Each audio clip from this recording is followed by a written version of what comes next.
Okay, now in this clip I'm going to give you just an overview of the Google Maps interface.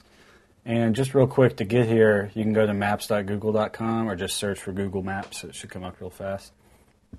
So at the top, you've got because I'm signed into my Google account, I've got these other options, and it says I'm signed in with my profile and saved locations and my account. And then the first thing you got here is your search box.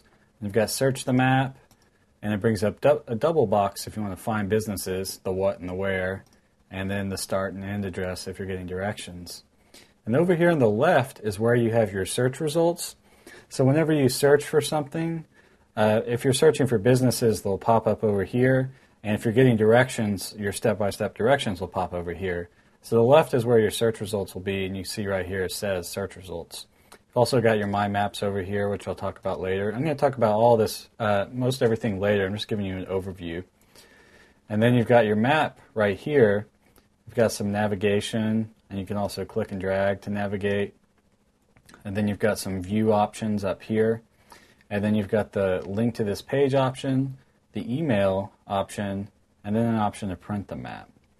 So that's the basic overview, and we're going to go into detail on all these areas and specifics in later clips.